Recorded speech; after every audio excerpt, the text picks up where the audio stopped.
кој ќе биде новиот европски шампион? Борусија Дортмунд или Реал Мадрид? Нема подобар начин да ја одјавиме сезоната од видео со големото финале во Лигата на шампиони. Сабота, 21 часот, Лондон, Вембли стадион. Неочекувано финале. Добра, и некако се навикнавме да го гледаме Реал Мадрид во финале на Лига на шампиони, ама Борусија Дортмунд сосема заслужено, имаат страшно добра сезона. Ама само во Европа. Може да станат европски шампиони, завршија петти во Бундеслигата. Фудбал.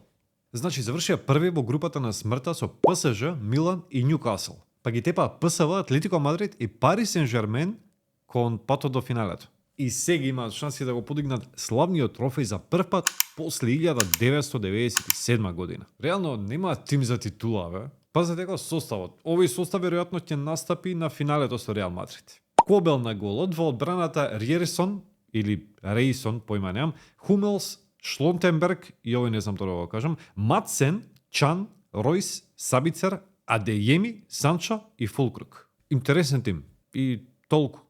Само интересен тим. Ама стигнаа до финале. Сега, Реал Мадрид игра за својата 15-та европска титула. Нивна шеста во последните 11 сезони. Недостижни се. Ја освоја Ла Лига неколку недели пред крајот на сезоната и тоа доволно кажува за каков тим станува збор. Тимот на Карло Анчелоти.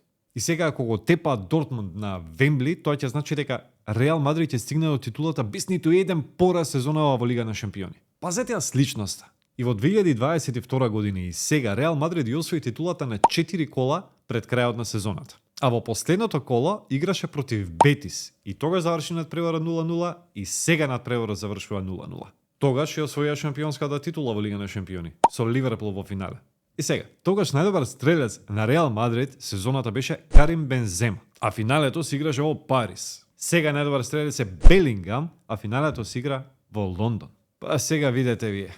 Морам и ова да го кажам сега за Борусија Дортмунд, значи. Што направи Дортмунд пред финалето? Управата на Борусија Дортмунд оваа недела ги известила сите 519 вработени во екипата дека ќе имаат свое место на Вембли како специјални гости. Клубот покрај билетите ќе ги покрие и трошоците за сместување во Лондон и трошоците за превоз. Освен тоа, во Лондон во финалето ќе бидат и сите членови на младинските категории почнувајќи од U12 тимот. Респект. Браво. И уште нешто интересно пред големото финале. Борусија Дортмунд би освоила повеќе пари ако го загуби финалето, отколку ако го освои шампионскиот пехар. Зошто? Во договорот на Белингам, кој што во Реал дојде од Борусија Дортмунд, има интересна клаузула. Пазете. Во договорот стои дека Реал Мадрид ќе мора да исплати огромен бонус на Борусија ако со него е освоил Лигата на шампиони.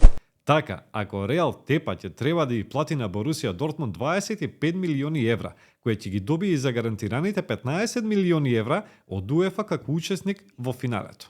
Во тој случај би добиле 40 милиони евра. Од друга страна, ако победат, ќе добија само премијата од УЕФА за шампионската титула 20 милиони евра. Дупло.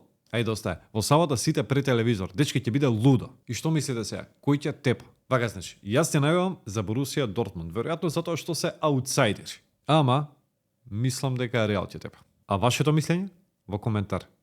Почнав и со подкасти, не знам дали го следевте првиот подкаст со Фет Цаско, собственикот на Фет Кичен Бистро, со кој што имавме одличен разговор. Подкастот можете да го гледате на истиот YouTube канал BMG Network и ќе продолжиме уште појако. Паралелно со подкастот продолжувам и со Овертем, а летово има Европско првенство и Овертем ќе го има секој ден, буквално секој ден.